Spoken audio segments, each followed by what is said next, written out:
closely at your own hands.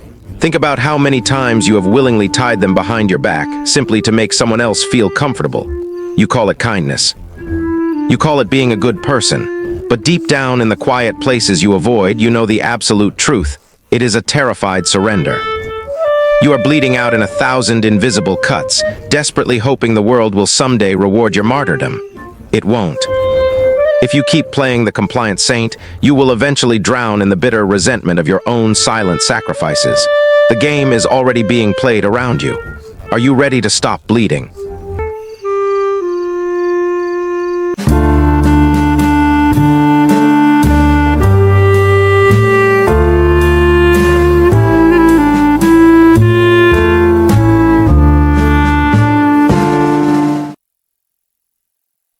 You wake up every single day and put on a carefully constructed face. The face of the agreeable friend, the accommodating partner, the tireless worker who never complains. You smile when you are subtly insulted, you give when your own reserves are entirely depleted, and you bend until your spine aches. You have convinced yourself that being nice is a moral victory. It is the lie we are all fed. But step back and look at the cold, unforgiving geometry of your relationships. Niceness, in its purest, most naive form, is a currency you are throwing into an endless void. Niccolo Machiavelli understood this centuries ago. Those who seek to be good in all things will inevitably come to ruin among the vast majority who are not good. You give and you give and you give, sincerely believing you are building unbreakable loyalty. You think your constant, unwavering availability makes you indispensable to them.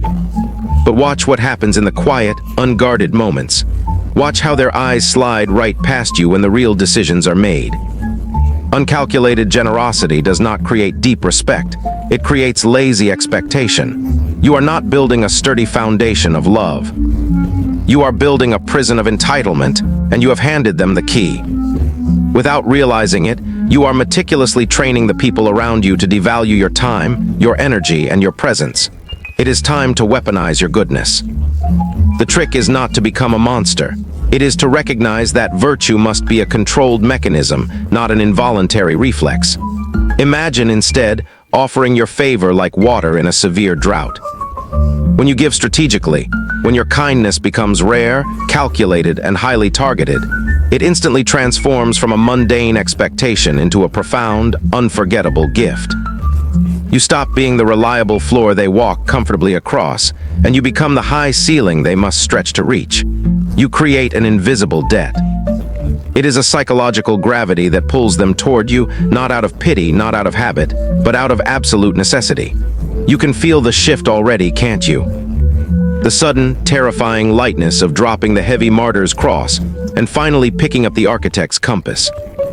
As that realization settles deep in your chest, the loud, frantic need to be understood begins to fade. You are entering a new psychological space, the space of silence. For years, you have filled every awkward pause with nervous, accommodating chatter. You have rushed to explain yourself, to justify your boundaries, to make sure everyone else in the room felt okay with your decisions. Stop. Listen to the quiet. Machiavellian intelligence thrives in the empty voids you previously refused to fill.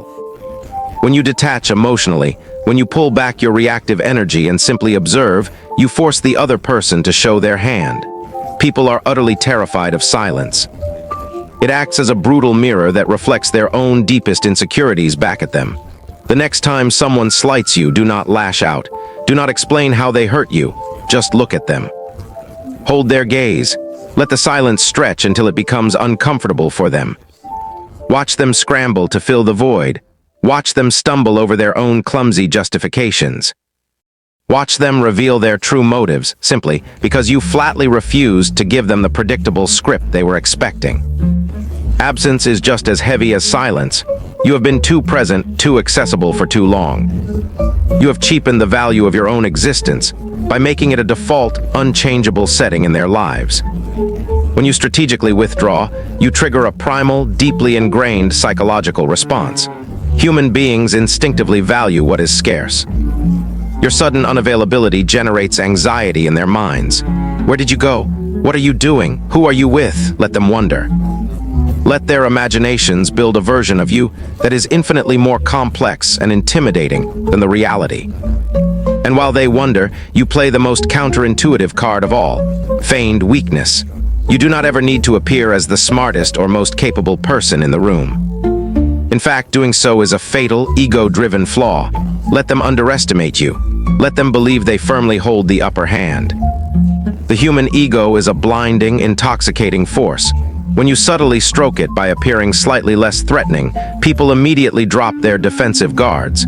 They begin to talk too much. They carelessly expose their hidden vulnerabilities. They willingly hand you the heavy iron keys to their psychological doors because they genuinely do not believe you know how to turn the locks. You are standing perfectly still in the shadows, entirely unseen while standing right in front of them. The internal tension you have carried for a lifetime is shifting now. The desperate need to be loved is fracturing, breaking apart like dry earth. It hurts at first.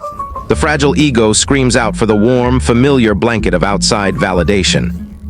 But as that comforting illusion finally collapses, something colder, something infinitely more solid takes its place.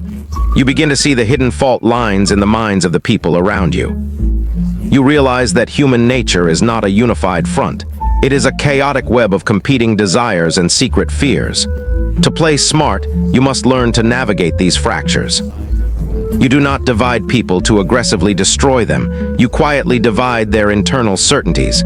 You isolate the variables. You begin to understand that you cannot control a person's entire mind, but you can quietly influence the one core insecurity that drives their daily decisions. You speak to their quietest doubts. You agree with their unspoken paranoias. You become the perfectly polished mirror that isolates their thoughts, making them entirely dependent on your steady presence in their shifting reality. And then comes the heaviest truth of all, the singular realization that makes your stomach drop. Machiavelli asked whether it is better to be loved or to be feared. You have spent your existence chasing love, believing it was the ultimate shield. But love is fickle. It is voluntary. It can be revoked on a whim the exact moment you fail to meet an expectation. Respect anchored in a quiet apprehension is permanent. This is not about inspiring sheer terror. It is not about becoming a tyrant in your own life. It is about the deeply unsettling realization that you are fully capable of walking away, capable of enforcing your rigid boundaries without a flinch, capable of surviving and thriving entirely without them. When people sense that dark, underlying shadow, the absolute knowledge that you are no longer a harmless, forgiving plaything, their behavior radically changes. The subtle disrespect instantly stops. The emotional manipulation evaporates. They do not treat you well because they are inherently good. They treat you well because they clearly recognize the severe cost of treating you poorly. You can feel it in your blood now, the quiet, necessary death of the nice version of you. It is a completely silent funeral, unattended by the people who happily fed off your endless sacrifices. The world suddenly looks different. The fog of naive optimism has burned away, leaving a stark landscape of human mechanics. You are no longer stumbling blindly in the dark, desperately hoping to bump into kindness. You are the architect. You firmly hold the compass. There is no going back to the comfortable blindness of your past. You cannot unsee the invisible strings that move the people around you, and you cannot unlearn exactly how to pull them. It is an isolating, heavy knowledge. The air is thinner up here, much colder, but the vision is perfectly clear. You have stopped acting. You have stopped hoping the board will magically rearrange itself in your favor. You are simply sitting down, looking directly at the pieces, and preparing to make your first real move. The game has always been quietly playing you.